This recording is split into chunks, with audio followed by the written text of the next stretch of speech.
Alam po yan sa LB Mas Family.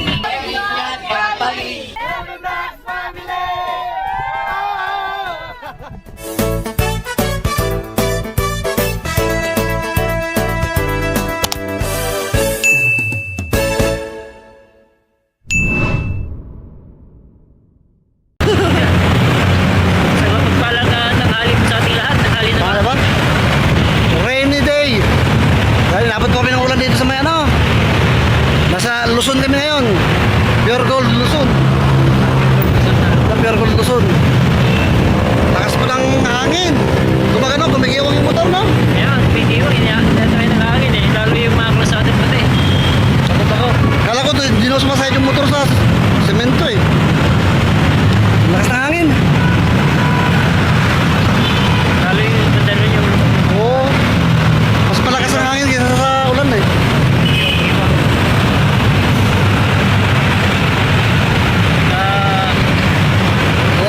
tagal pa man. Tuloy pa rin yung scouting. Back to normal tayo mga kapams. May sasadyan tayo ngayon na isang ano sitwasyon. At tignan natin kung anong magawa natin, ano po. At sana po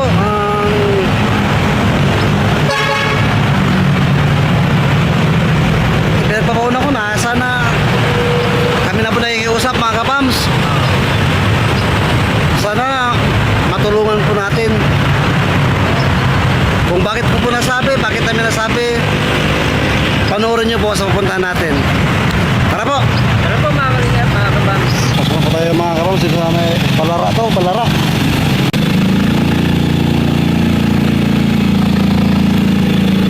Butas ng ano, di pa naman gagawin pala, sinira lang.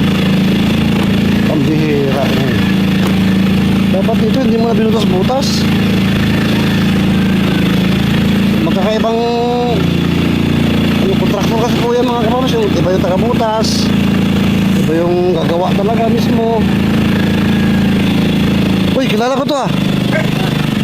Kilala ko to, pugi ah.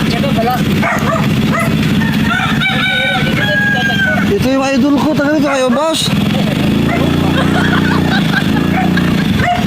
Hira dito pala ako tayo matutugmod sa karton, kalingap turak.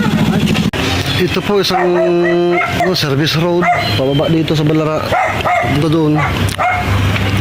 Sa gilid ng daan, ay bundok ko ito. Pinagtayuan na ng mga bahay. At isang bahay na ito, dito pa natin makikita si nanay. Pasukin po natin. Ay sorry, wala na po si nanay mga kapams, may nilakad.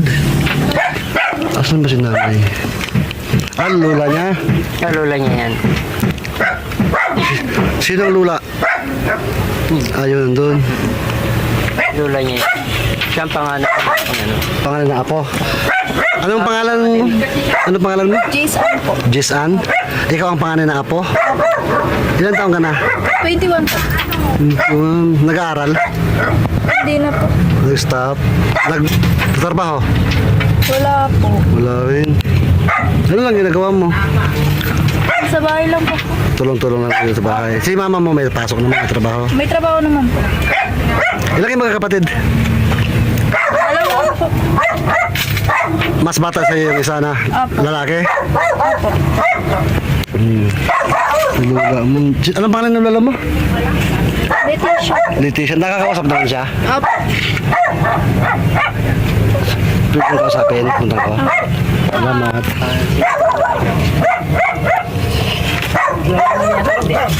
Kilala ba natin? Kilala niya.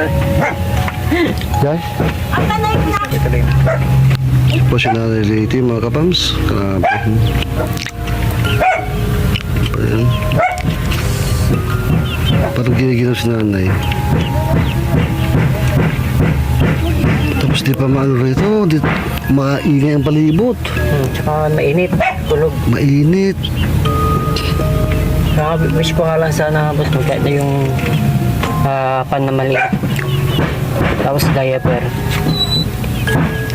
Yung pinakailangan niya yun, diaper, yung itong ano niya, keres, at ang pangalan ng diaper na yan? Ano pangalan niya? Nanay Lady. Nick, yung diaper na yun. Ano ba to? Kares. Hindi man ba makausap si Nanay Lady? Hindi na ako. Ha? Hindi po pala makakausap si Nanay Lady mga kapams. So, ano mangyayari nito, kausapin natin kung sino yung available. Dago, laking dago.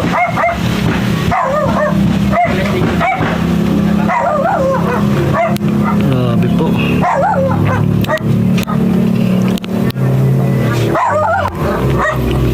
So, mga bahay ng mga kabay natin po. Delikado rin to, baka mag-landslide. Gumuho. Mandira. Antayin po sana natin mga kaumsi yung anak ni Nanay Leti, si Ate Emily. Kaso nalaman po natin na sa Divisoria po pala pumunta yun. When it comes to Divisoria, abay, natin yung bakbakan po yun. Tsaka pumunta pang hospital po yata, San Lazaro. Sigurado pong gagabihin din sila. Hindi na pa maantay ko to.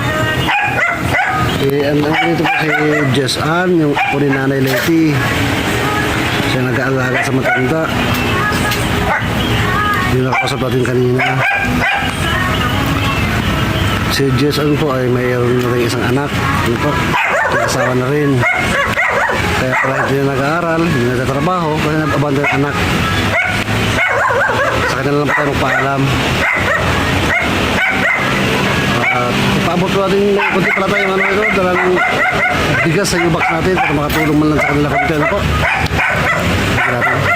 Ito po yung malaking pagkakamali ng mga kabataan, mga kapams. Ganito rin nangyari sa probinsya eh. Yung sa sobrang hirap ng buhay, yung mga katutubo sa bundok, maaga nagkaasawa, 14, 13, sa paniniwala nila at asa na makakataka sila sa hirap. Yung pala mas lalong mahirap kasi solo na nila. Sila na mismo yung harap sa problema, no? Unlike yung wala silang asawa, may mga magulang silang nakatustos, nakaalalay sa kanila. Maling-mali po, hindi po solusyon pagkaasawa.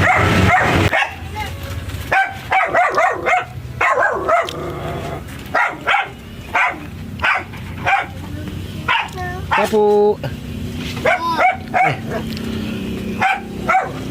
Nasa ano pala si mama mo? Divisoria daw yata?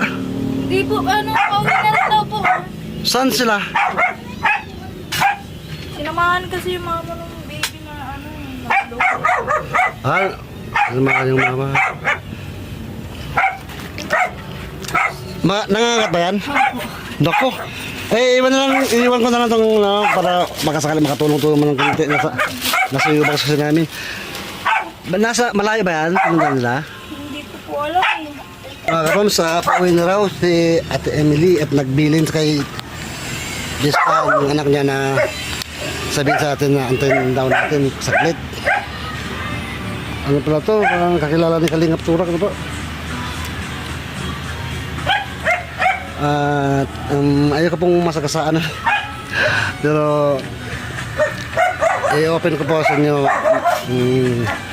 sa mga susunod na vlog.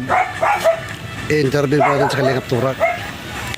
At makakonect ko ito kay Kalingap Turak. Itong pamilyang ito. Masalimuot din po ang naging buhay ni Kalingap Turak. Halos na pinagkaiba sa akin. Pero pilit, lumalaban pa rin. Hindi pa yung sumuko. Lumalakas ang ulan mga kapams. Nasilong muna kami. Kami sa Balara. Pakyat. Mga patwalk na lang po ito. Pasapagitan ng mga bahay. May patwalk para makadaan ang mga andun sa taas ng bahay. Kaya naman dito sa baba ang bahay. Kung papunta dito sa baba, kasi sigurado may daanan dito sa taas din eh. Bundok ko ito eh. Sa Balara.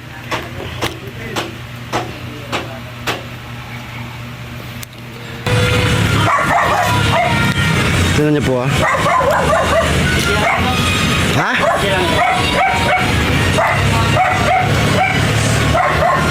Isa ito sa nagpapatunay na po. Proof na overcrowded na ang metro. Napakaraming taga-probinsya na nandito, nagsiksikan sa metro.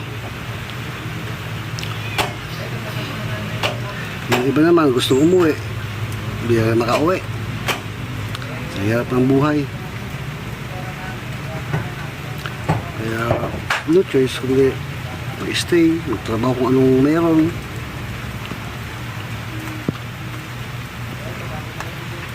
Grabe pong ano, buhay these days, napakahirap po. Kaya kung hindi ka matatag, isa po kasi kasagutan ng lahat eh, tiwala. Gawin mo kalooban niya at magtiwala ka sa kanyang dakilang magagawa. Everything will follow. Ang problema mga kapams, hindi mo kakayanin eh, hindi kakayanin ng utak mo. It's a matter of setting of priorities lang po. Ano ba talagang priority mo? I-enumerate mo yung pinakamahalaga. Number 1, pababa na pababa. Number 2, number 3. Number 1 is yung paglilingkod. Number 2, necessities. Bahay, pagkain, damit, lahat na pa yung necessities ng tao. So, makaragdagan yung pag-aaral ng anak, yung kinabukasan. Meanwhile, Ay mga kapams, wala pa sa atin mili. Eh baka lumakas ang ulan, masakit tayo. Nasa Balara pa tayo eh. 12:30 na.